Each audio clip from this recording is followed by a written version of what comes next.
আসসালামু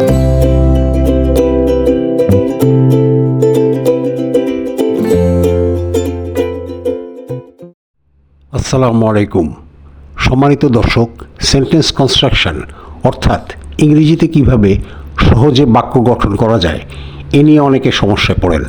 গত ভিডিওতে আমরা প্রেজেন্ট সিম্পল বা ইনডেফিনিট টেন্সে বাক্য গঠন বা সেন্টেন্স কনস্ট্রাকশন আলোচনা করেছি। আজ আমরা আলোচনা করব প্রেজেন্ট কন্টিনিউয়াস টেন্সে কিভাবে সহজে বাক্য গঠন করা যায়। দর্শক, চলুন আলোচনায় যাই। আমরা জানি, আগের ভিডিওতেও বলা হয়েছে, ইংরেজিতে বাক্যে সাবজেক্টের পরেই ভার্ব বসে সাধারণ নিয়মে, তবে ব্যতিক্রমও রয়েছে, যা পরে আমরা আলোচনা করব অন্য ভিডিওতে। এই লেসনে আমরা প্রেজেন্ট কন্টিনিউয়াস টেন্স অর্থাৎ ঘটমান বর্তমানকালে বাক্য গঠন করব। পড়ছি, যাচ্ছি, খাচ্ছি, হাঁটছি এরকম কাজ হলে সেই বাক্যকে প্রেজেন্ট কন্টিনিউয়াস টেন্সের বাক্য বলে। আমরা আজকে একটি ভার্ব নিয়ে বাক্য গঠন শিখব।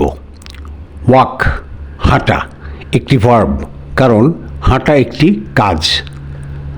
I am walking in the field, আমি মাঠে হাঁটছি।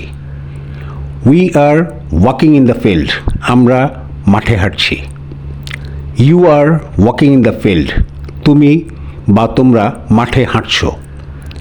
হি is walking in the field, সে মাঠে হাঁটছে। My father is walking in the field, আমার বাবা মাঠে হাঁটছেন। Robin is walking in the field, Robin মাঠে হাঁটছে। The cow is walking in the field, গরুটি মাঠে হাঁটছে। They are walking in the field, তারা মাঠে হাঁটছে। Runa and Sadia are walking in the field, Runa এবং সাদিয়া মাঠে হাঁটছে। এখানে মনে রাখতে হবে, প্রেজেন্ট কন্টিনিউয়াস টেন্সে সাবজেক্ট আই হলে ভার্বের আগে এম বসবে। সাবজেক্ট উই, ইউ, দে অথবা একের বেশি সাবজেক্ট, যেমন রানা অ্যান্ড রাসেল, শারমিন অ্যান্ড মিতু এরকম হলে ভার্বের আগে আর বসবে। সাবজেক্ট হি, শি অথবা সাবজেক্টের সংখ্যা এক হলে ভার্বের আগে ইজ বসবে। ভার্বের সাথে আইএনজি যোগ হবে।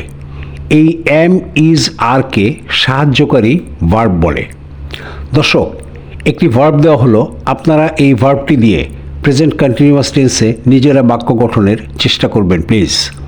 আশা করি আপনারা পারবেন এই ভিডিওটি ভালো করে দেখলেই। টক, কথা বলা, ভার্বটি দিয়ে বাক্য গঠন করুন। একটি বাক্য দেখিয়ে দেওয়া হলো, দে আর টকিং অ্যাবাউট পলিটিক্স, তারা রাজনীতি নিয়ে কথা বলছে। দর্শক, বাক্যগুলো পড়ে মুখস্থ করে ফেলতে হবে, যেন খুব সহজেই বলা অভ্যাস হয়ে যায়। সম্মানিত দর্শক, আজকে এ পর্যন্ত। ভিডিওটি যদি আপনাদের ভালো লাগে তাহলে লাইক, শেয়ার, কমেন্টস এবং সাবস্ক্রাইব করে পাশে থাকার স্বনির্বন্ধ অনুরোধ রইল। চ্যানেলের বিষয়ে আপনাদের পরামর্শ সসম্মানে গ্রহণীয়। আল্লাহ হাফেজ।